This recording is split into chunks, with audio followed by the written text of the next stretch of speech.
All right, good morning, everyone. Can you guys hear me?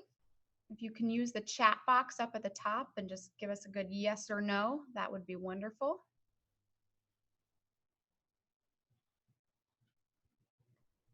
All right, thank you. We're getting lots and lots of yeses. So I think that means everything is working on our end. So welcome to the Pomerantz Career Center's first webinar of the summer, Internship Challenges, Addressing the Red Flags. This is going to be the first webinar of 5, and the series also includes one on branding on campus, recruiting IT at Iowa, some about generations at work, and then HireHawk's top 10 tips. Today, you're going to be hearing from myself, Jenny Noyce. I'm the Associate Director of Experiential Education at the Pomerantz Career Center, and I focus a lot with internships from the student perspective. And you'll also be hearing from me, Lindsay Adolphs. I'm the Associate Director of Employer Engagement, focusing on internships. So in my role, I work with employers who are looking for support in creating internship programs, sustaining internship programs, and really just anyone who has an internship program. I love to learn more about them. So if after the webinar you have questions, you'd like to work one-on-one, feel free to connect with me. I'm happy to talk with you on the phone or meet with you in person, whichever works best, and keep the conversation going. So we're both excited to be here and ready to get this webinar rolling. So today, before we dive into the webinar, we want to talk a little bit about what we hope you all will get out of the webinar, the learning objectives, and the structure that we have behind it. So today we're going to talk about typical challenges that might arise during an internship or a co-op, and then walk through how to troubleshoot those problems. So we hope that you all leave the webinar with the ability to kind of summarize some typical challenges and then be able to analyze them as well, utilizing our best practices, but also your best practices. We're hoping to make this interactive. So we have the chat box going. A lot of you are in there and told us that you could hear us, so we hope that you'll be able to use the chat box as well. But what we're going to do is walk through a couple different scenarios, some case studies, and ask for your opinions on how the employer will or could walk through and assist in helping that problem, or what they could have done ahead of time. So what I'll be doing is reading through the scenario initially, or Jenny will, and then we'll ask that you be thinking about that and then type your thoughts in the chat box so we can learn from you, you can learn from us, and we can get the most out of this webinar. So with that being said, we'll dive into our first scenario and our first challenge that might arise that deals with ethics. So in this situation, an intern works at a financial services company and is feeling a lot of pressure to help reach sales goals. And they know that they must fully inform the clients about the risks with a particular investment. And if this intern prepares a graph for the supervisor that shows impressive long-term returns, it will help convince the client to place a great amount of money under the group's management. However, if they create a graph that shows long or short-term losses, that will probably convince the client to go to a competing company to manage her money. So in this situation, there's a lot of different layers going on for the intern, and we're going to walk through the dilemma first. So when thinking about it, this student is an intern and they're trying to decide between disclosure versus profits. Do they need to tell everything? If they do, will the profits look better? Will they look worse? What does that look like? And they feel like they're in a tough situation. In addition, there's a layer of wanting to perform. So the intern is new, they're new to the world of work, and they want to perform for their supervisor. They don't want to be the person that loses money for the organization.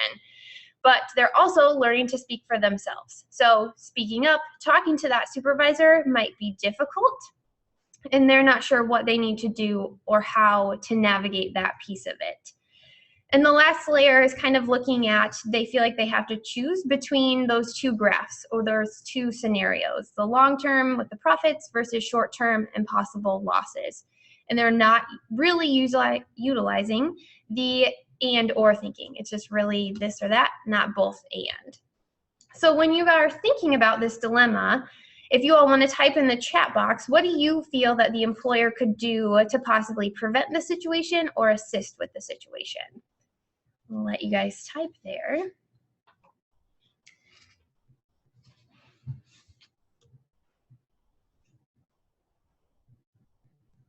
And there's no wrong answers. I don't think I said that in the original slide when we were talking about the setup, but this is a space where any thoughts and ideas are welcome. So feel free to share whatever is on your mind. And then we'll walk through some of our best practices as well.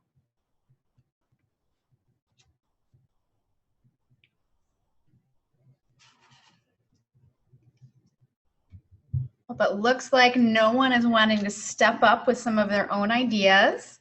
And it looks like, oh, we've got one now. So looking at the orientation piece of it, and that interns, their questions are appropriate and appreciated. So that's fantastic. So when the intern is in orientation, allowing that space for questions is great, and knowing that they can come to you and talk about that.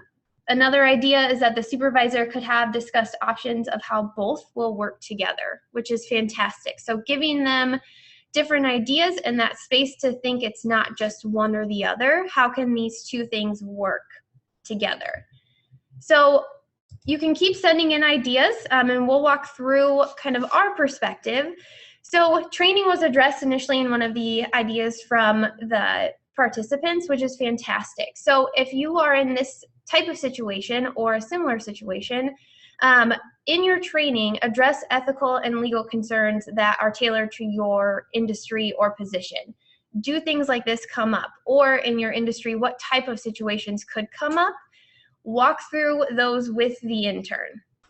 Will you be able to have case studies that they can walk through with you and then by themselves, and they can do that and then have practice, so if the situation comes up, they can navigate that. You can also encourage that transparency. So as we talked about as one of the ideas, having that space to be able to talk with your supervisor, allowing space for questions is fantastic. Interns are learning. They're going through this process to gain that experience. And if they're comfortable talking to you, they're going to learn even more, and you can help them navigate the situation. And then emphasizing company values and philosophies is something else that we would highly recommend.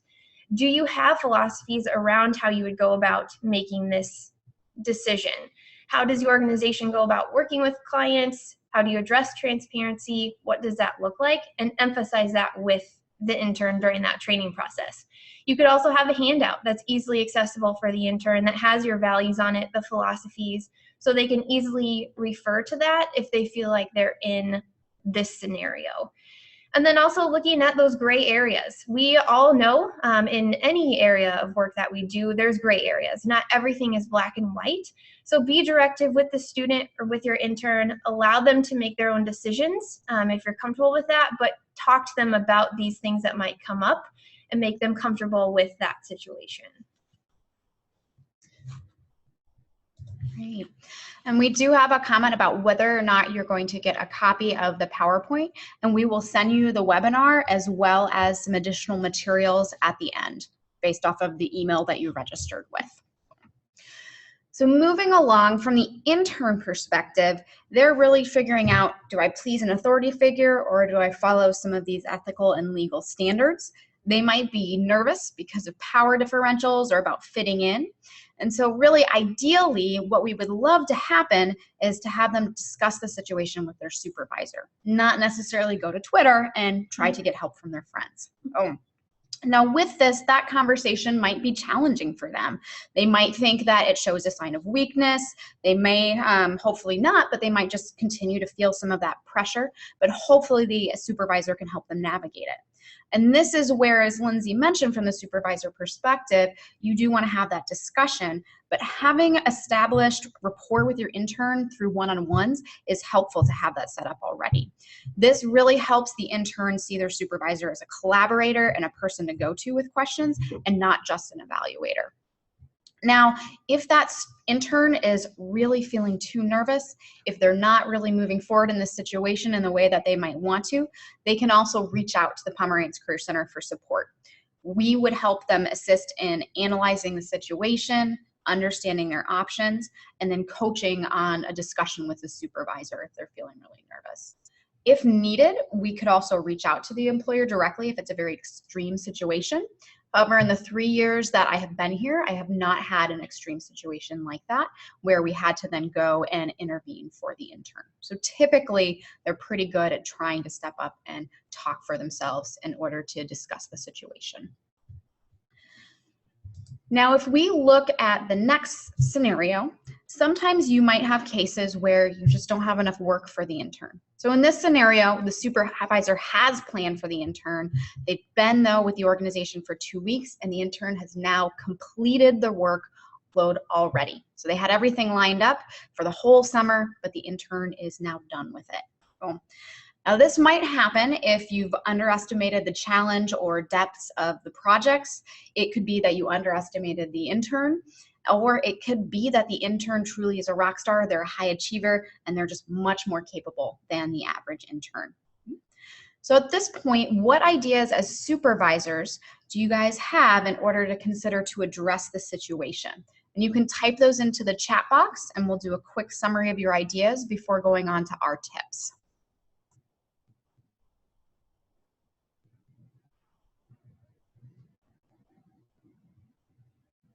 And the ideas that you put in can be something that's specific to your field, or it could be things in general. So asking other departments if they have things that the intern could do is fantastic. Letting them know that your intern is available, working with them is a fantastic idea. And now the ideas are coming in hot. You guys are fantastic. So a lot of them are really getting them involved across the organization, which is fantastic. We all know that in the world of work, you don't just work in a bubble. There's a lot of other departments, things like that. So if you can expose them to people, other departments, other ways of work, it's fantastic as well.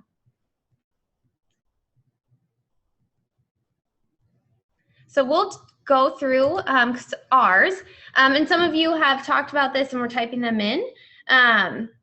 So really looking at that challenge and the projects that the intern has and then their skill set. So maybe when you interviewed them, you realized they had a skill set, but you didn't realize how strong of a skill set it was. And looking at what gaps those are fantastic.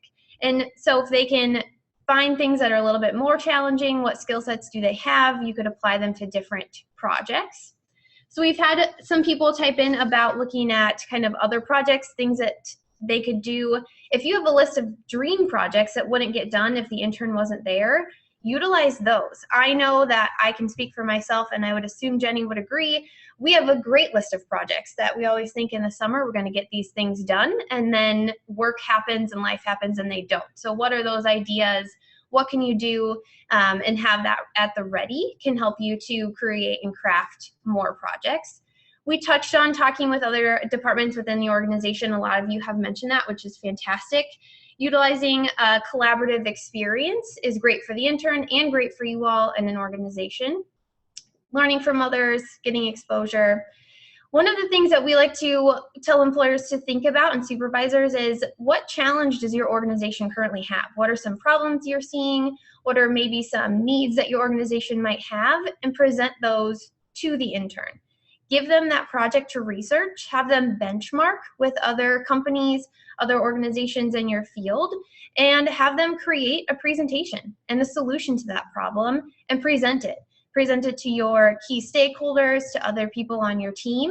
Public speaking is something that came up that the intern could practice or experience as a takeaway. This would allow them to do that.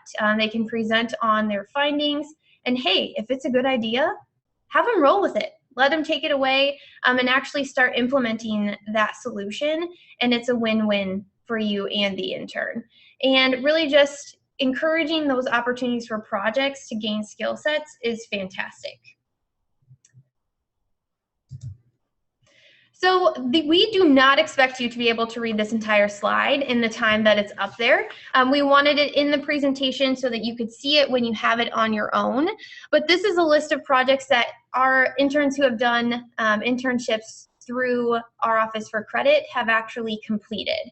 So when you're thinking about, okay, I have this list of projects, or I don't know where to even start with what they could do, what we say to do is kind of start reflecting on professional standards or knowledge within your industry.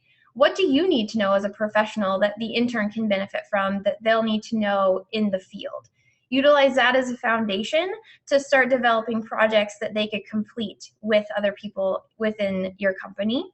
And make sure that you are choosing tasks that expose them to these elements while helping your company or organization accomplish goals.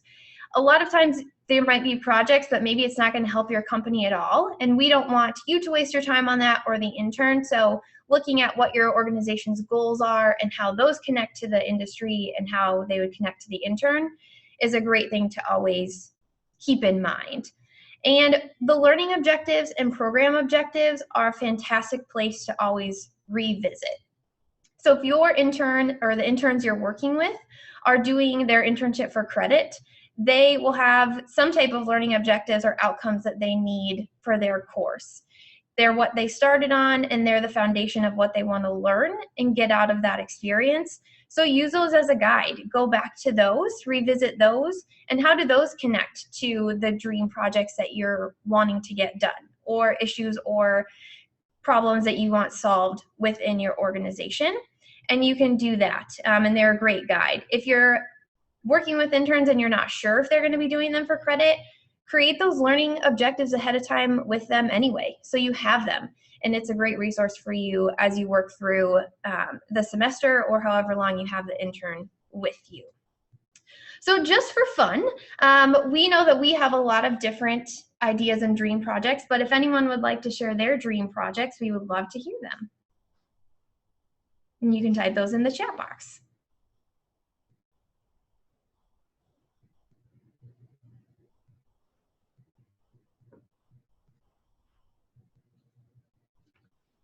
I think people want to keep them to themselves so no one steals them. That's okay too.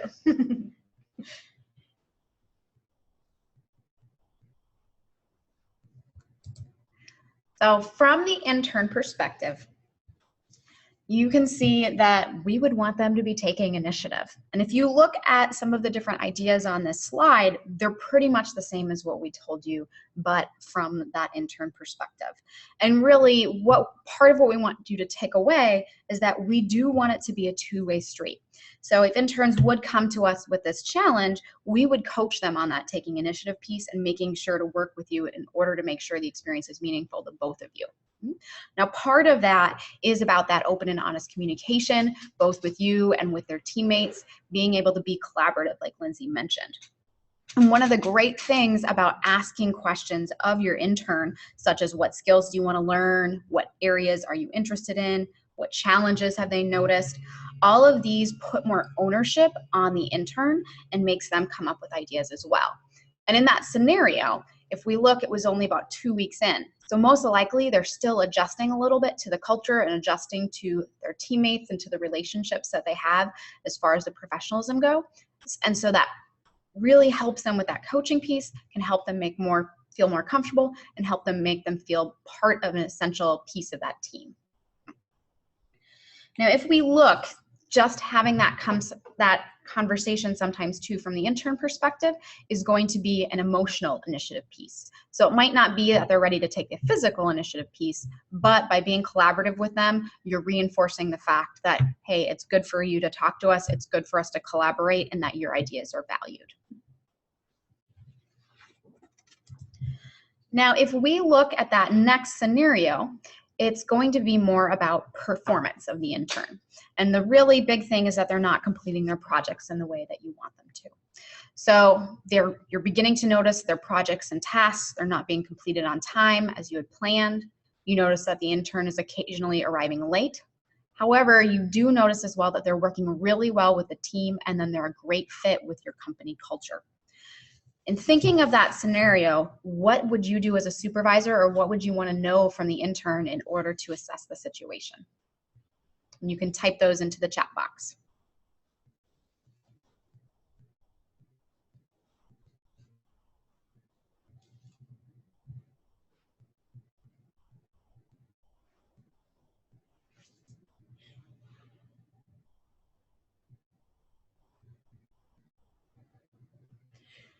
Great, so looking at having a conversation to see if they have an understanding of the goals that were outlined. And then next, to really address meeting with the intern. So during one-on-one meetings, ask them if there's anything that they need, or if there's things that they are looking for. Really working on that communication piece, or if they have other things possibly going on outside of the job. That's fantastic. We all know we have things that go on that can affect kind of who you are and what you do. And really making sure that there's no external obstacles. That's also something that's coming in. Fantastic. And providing specific examples of how they can improve, which is great. So not just addressing and letting them know that there's a problem, but letting them know this is how you feel like they can improve and how they could actually get there. And being honest was one that just came in, which is fantastic. You want to make sure that the intern knows where they're at and what is going on. Which are all fantastic responses. So from our point of view, some things that you can start with would be to identify the problem. So that came in with that one-on-one piece and communicating with them, asking them questions. What is going on? Is it their time management? Is it because they didn't have a specific skill set that maybe they need to complete the project and they're not sure how to go about gaining that skill? Is there training they need in project management? Or, as some of you said in the chat, are there external factors that are impacting their performance? But really identifying what's going on and why they're not completing those tasks. You see that they're a great fit with the team, and you know that everyone enjoys being around them, but you want them to get those tasks done. So identifying that problem is important. And then communicating. That was the biggest theme that we saw come through the chat, was actually talking with that intern and articulating the challenge that you're seeing with specific examples. Letting them know you're seeing that they might not be completing these tasks. What task was it specifically, so they know. They might think they were doing a fantastic job, but you aren't agreeing with them. So giving them that specific example is a great way for them to be able to understand. And then a lot of you asked and talked about kind of seeking to understand and doing that through open-ended questions. So looking for the why and the how behind what's going on. Why aren't they completing tasks? What's going on?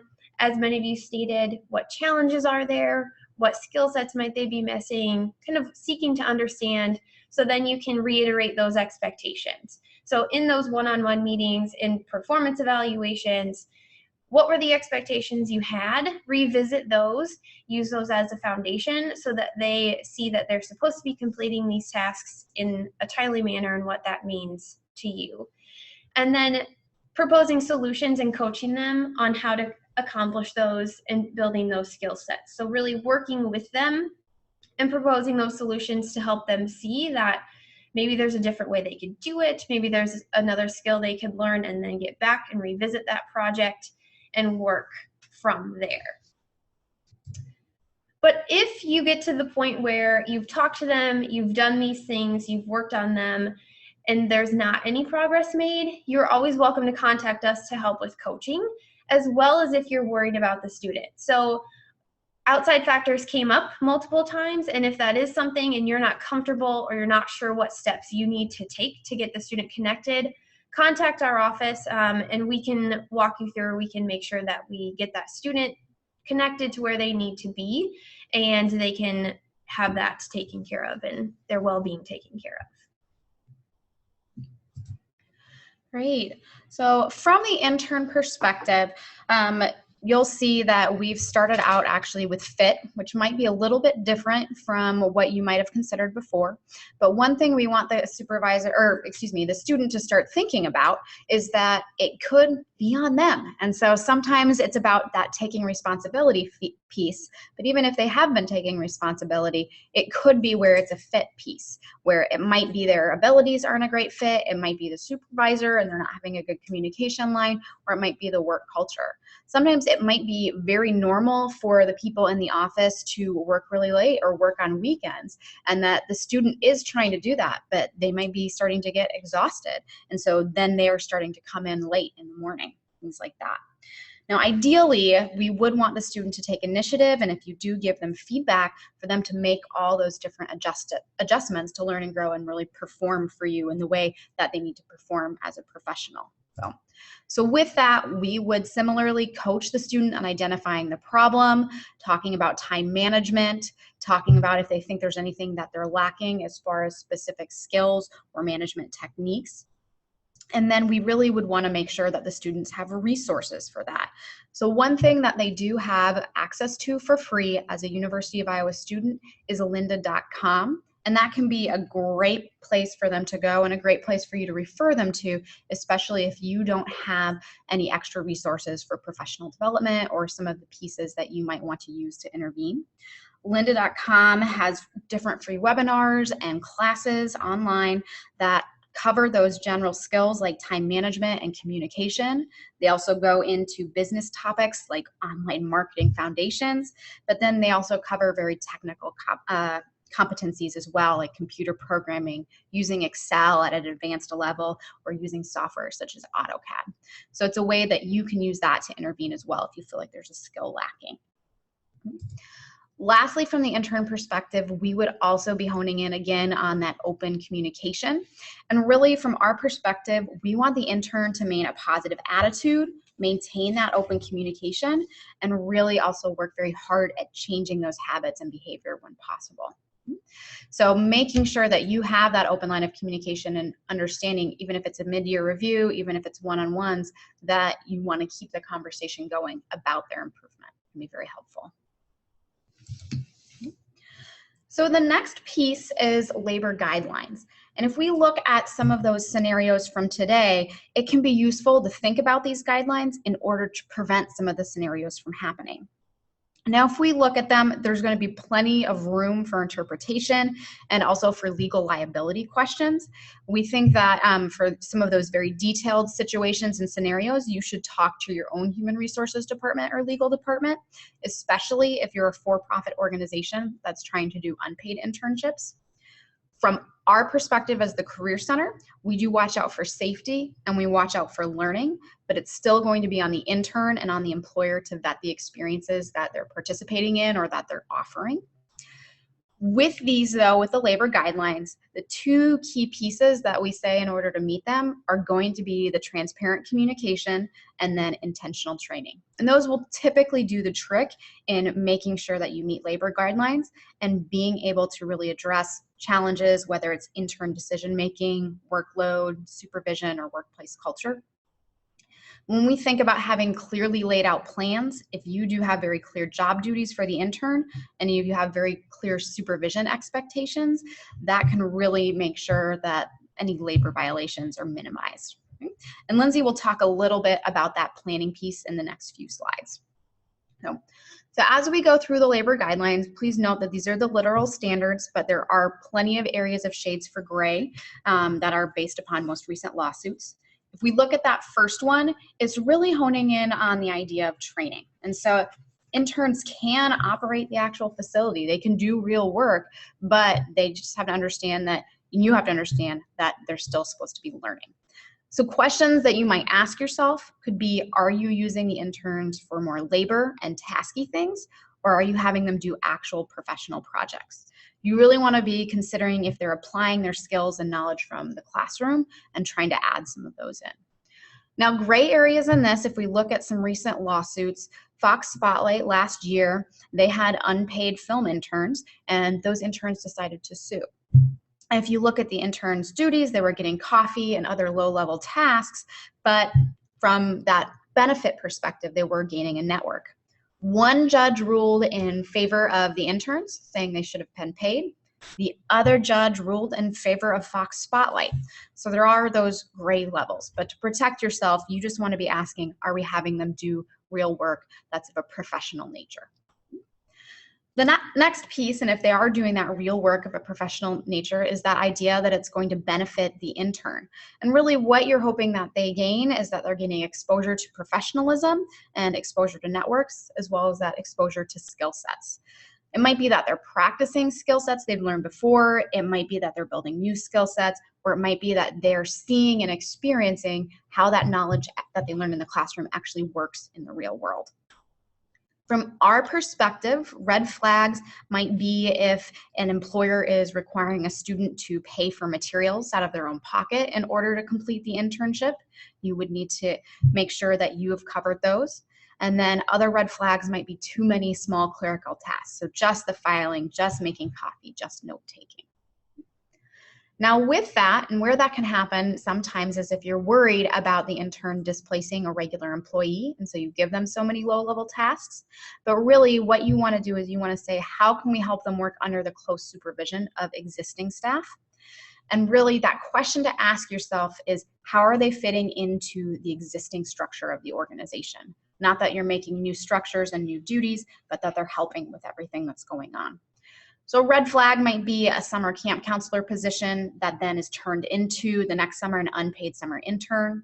Or another red flag could be a company that needs a graphic designer, and rather than hire one, they choose to do an unpaid internship. And to avoid these, really, if you're paying attention to that close supervision piece, you're going to be helping yourself and you're going to be helping the intern. With quality supervision, you are really being able to mentor that intern, make a good name for yourself and the self of your company. But then you can also use that as a developmental opportunity for your own employees. So it's okay for you to take someone who is not supervised before and say, this is going to be a potential training ground for some supervision, and have an intern help that employee out for the summer. Now with these last ones, you'll notice that a lot of it is going to be about some of those communication pieces and making sure that with those real operations of a facility that you still realize that they're students. So there's that no immediate advantage piece from the activities of the interns. Now it's definitely okay for you to be using interns to work on your recruitment pipeline. You just have to remember that students, because they're still learning, those interns might be a little bit slower than the regular employee, or they might slow you down and you having to train them and do those one-on-ones. Big red flags as far as seeking immediate advantage from the activities of the intern would be not giving royalties on a project when you would have given them to a regular employee. Or if you have an unpaid intern earning the company lots of monies in sales or app and product design, they're not being paid and you're making lots of financial benefit from them, that could be a little bit, make folks a little bit uneasy and could lead to resentment from the intern, which you don't want. Now with those last two, you're not necessarily entitled, they're not necessarily entitled to a job at the conclusion of their internship, and they're not necessarily entitled to wages. You just, with that clear communication piece, you want to be upfront. So that could be that you put them into the job description, the internship announcement, that it is unpaid, and that when you give them their offer letter or have them sign paperwork accepting the position, checking a box and saying that they understand that they're not entitled to a job at the end, or that they might not have those wages. And we do have a question in the chat box. It is, are these just for-profit companies offering unpaid internships? And if we look at the labor guidelines, they'll be much more essential for-profit companies using unpaid internships. But even at a nonprofit, you would really still want to make sure, especially for 5 and 6, that they understand their standing in the company.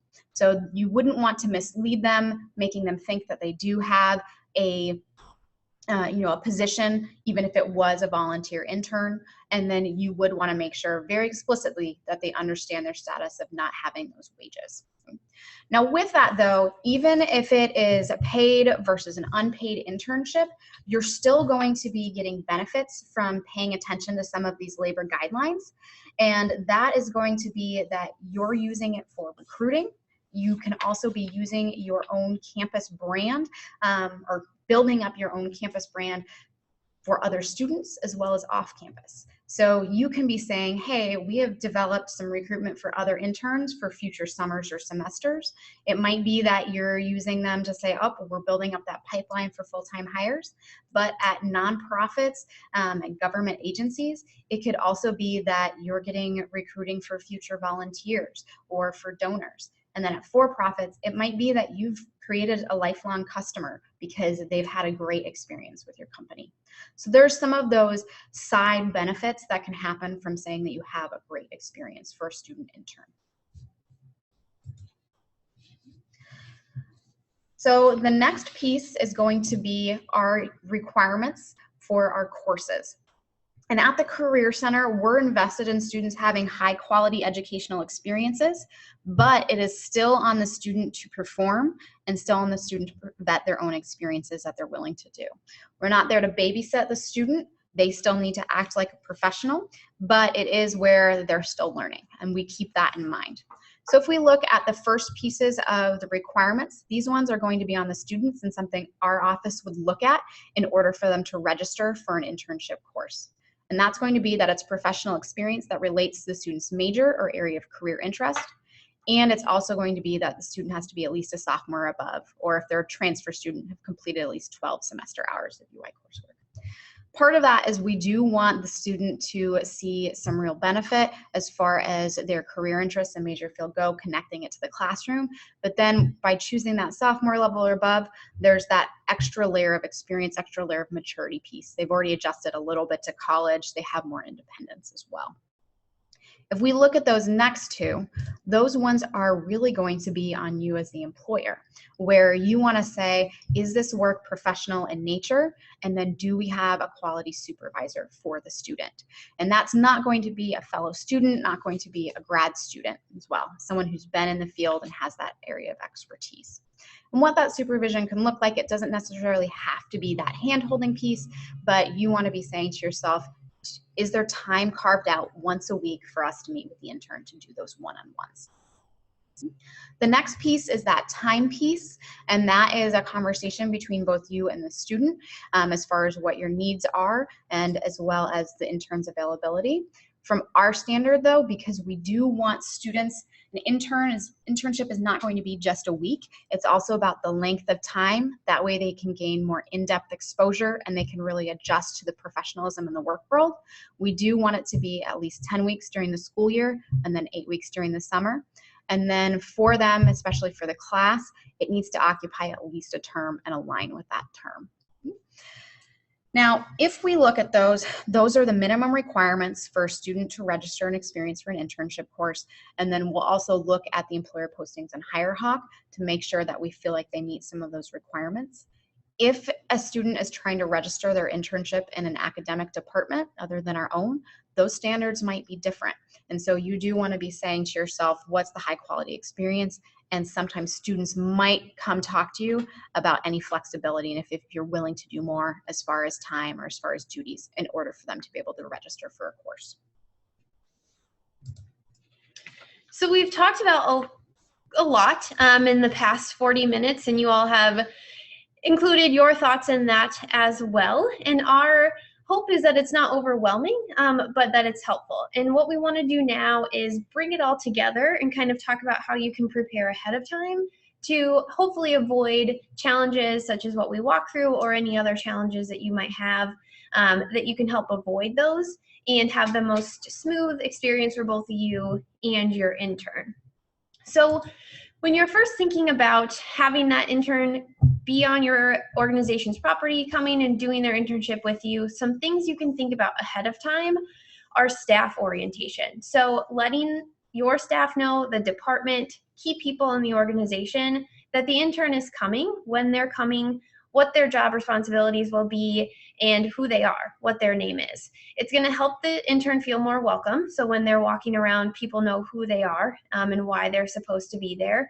But it also gives your department a better understanding of the responsibilities that that intern will have, so that they won't be throwing things at them that the intern shouldn't be taking on, or they can start generating ideas. If you do need their assistance or you do want to work with them collaboratively, they can understand what that intern's role will be. Just helps them be prepared and ready for when that intern arrives. Making sure that they have a space for training, coordinating those tours so that they're comfortable with the space in the organization and people are prepared to provide those. And then if you can, schedule time for informational interviews, site visits, or other shadowing opportunities and kind of set those up ahead of time. So they're not just last minute, but the people who are doing them can be very intentional about what they're sharing with the intern, what they're doing, and what all goes on. And then the flow of the internship, they can actually be strategically placed with what works best with your industry and your organization. And then compiling any necessary documents all in one space so they don't have to go a lot of different places. So if there's a binder or an electronic folder you can have, it's really helpful for the intern. So in that first scenario that we walked through, we talked about if there are values or philosophies that your organization has. If you have a handout or information, put that in the training binder so they can easily have access to it, or an electronic folder, or at least a guide that lets them know where they can easily find that, so they can quickly access those things and be more efficient in their work, and when they're working with you, take extra initiative and be better prepared when they start. And also thinking about their workspace and technology, having that all set up. Do they need a computer? Can they get access to that? I know that I've started different jobs in the past where the computer isn't ready and you just kind of sit and twiddle your thumbs until you have access to things. And you don't want to have that with your intern. You don't have them for a long period of time. So you want to make the most out of that experience for both you and the intern. So if they have access that first day, they can hit the ground running and accomplish a lot of things for your organization. If they need access to office equipment, if your computer has special software they need to learn how to utilize, if they're going to be using the copier for anything. I know that I've worked with many different copiers and they're all so very different, that I need training every job that I go to, and I'm a professional. So little things like that can go a long way for that intern. And just general things like building access and things like that. Those are set up ahead of time. They'll be in good shape on day one to hit the ground running. And then once they get there, their orientation and training is really key. So having those conversations about organizational policies and procedures. Are you going to be working with clients? Do you have confidential information that they'll be working with? How does your organization handle that? What do they need to know? Who will they be working with? Do they need to meet certain people in the department? How will they go about clocking in, clocking out? What are your expectations? What are their job duties going to be and their responsibilities, and really being clear with those expectations. So when we were talking earlier about different scenarios, communication came up in every single one of them. Communicating with the intern, they need to be communicating with you. Use this training and orientation time to really make that clear. They have an understanding of what they need to do. You have an understanding of what you want out of them. That communication piece is set up. You have regular meetings with them that you can check in, but that will help set the stage for the rest of their time with you, and it'll make it a lot smoother for everyone. And really making sure that they feel comfortable and you feel comfortable. So if things do arise or do happen, you can check in with them, they can check in with you, and you can conquer anything that would happen along the way. And if hiccups do arise, utilize your resources. So our office is here. We're here to help and assist you, myself and Jenny, working with both supervisors and students, but utilize your human resources department. If they can help you along the way for particular resources or trainings and things like that, talk with fellow intern supervisors. Are there other people in your organization who are supervising interns? Can you work with them? Do they have tips and tricks? Can you get them together? That's a great conversation to have with them. Do you have industry and ethical guidelines or best practices that you can revert back to or look at before your intern starts and help you along the way? We have an employer internship manual that this link will be in the PowerPoint when we send it out, and it's on our website that walks through the process of creating an internship start to finish. But there's resources in that manual no matter where you're at and what you need. So there's example evaluations, job postings, things like that you can also utilize and have in your back pocket if things were to arise, that you can reference that and look at that. Great. And before we go into your questions or any scenarios that you had that you wanted to discuss, I do want to have a question and comment from Matt that he wrote in the chat. He says, lynda.com is a good thing, but should a company bring on interns if they don't have the resources to coach them on some of those basic things like time management? I think that's a great point to be considering in hosting an intern. Is what is your capacity, and do you even have the time resources in order to be able to dedicate to that intern? Now, with something like time management, those one-on-one conversations can be happening, and that coaching is going to be great, but it might be one of those things where a student needs to see it in multiple formats and experience it before they pick it up and really get it going great. And so that coaching will help, but then you could say, well, if you're a visual learner, let's have you go watch this webinar. Let's have you pick up other tips. That way they can start to really hone in and start to apply things. So at this point, we'd love to hear your questions, or if you had specific scenarios that you have dealt with that you wanted help with, now would be a perfect time to ask them in the chat box.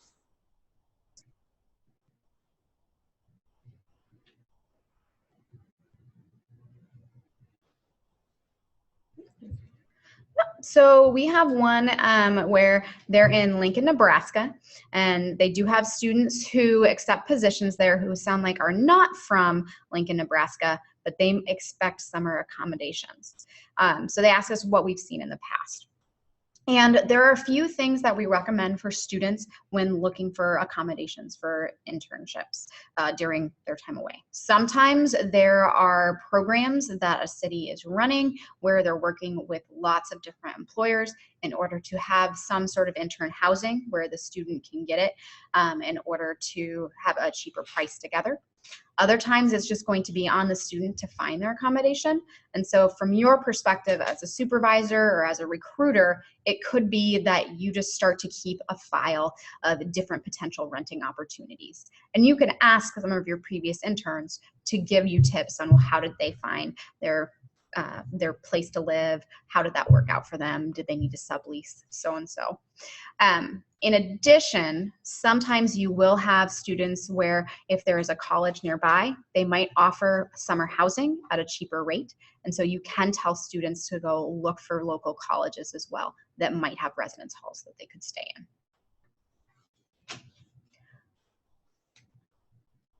Sometimes as well, another great thing to consider, especially if you find that students are saying, well, I can't be there for this time period based off of living, or if you're unpaid or paid by stipend, another thing to consider doing is offering a housing stipend. And so you're giving students that help with their rent piece in order to give them an extra incentive to be with your organization. And David put a great note that some companies pay for long-term stay hotels during the summer as well. So that could be another option. Thank you, David.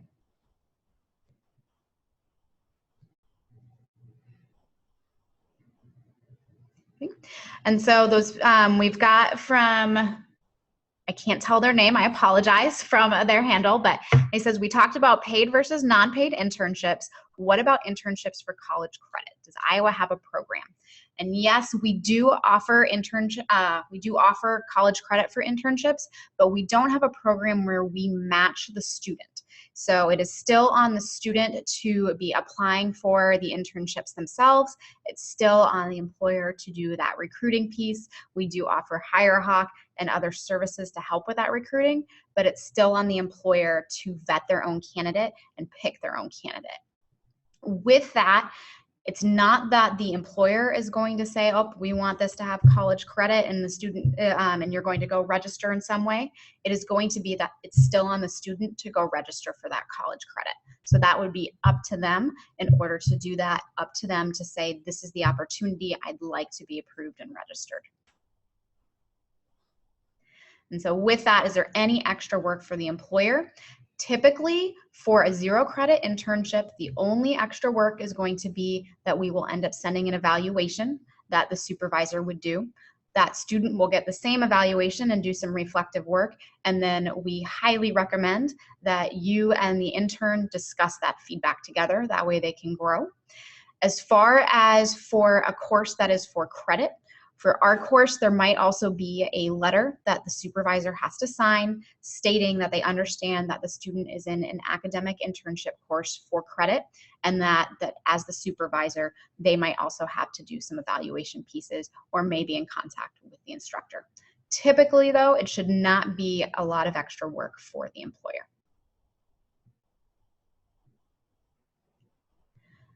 Any other questions or any scenarios?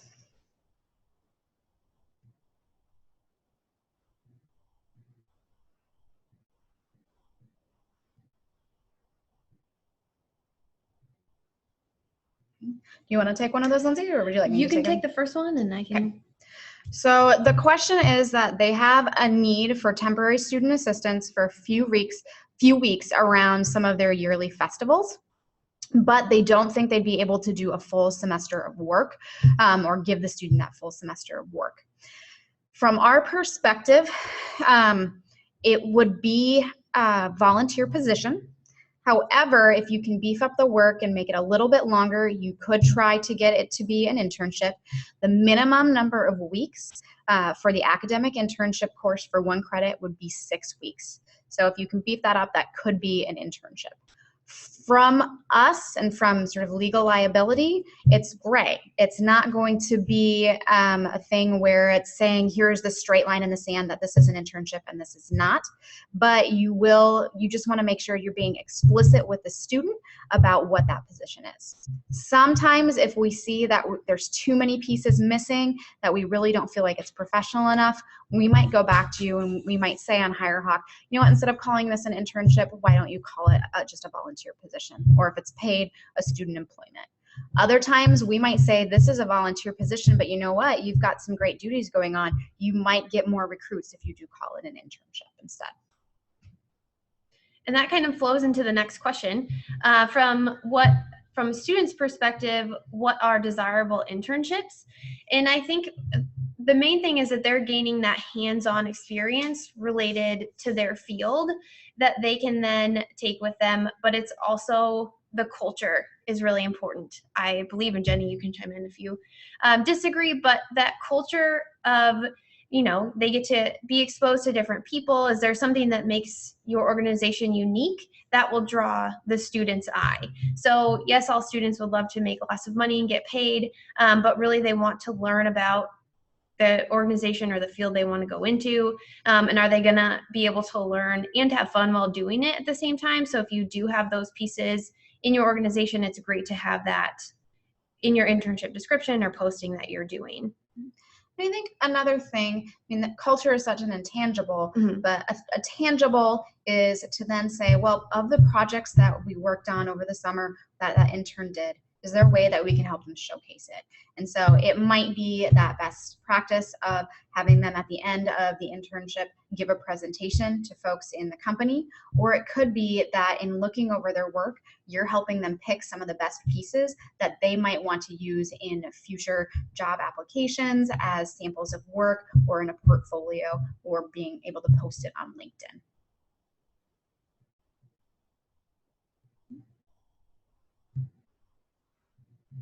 Any other questions?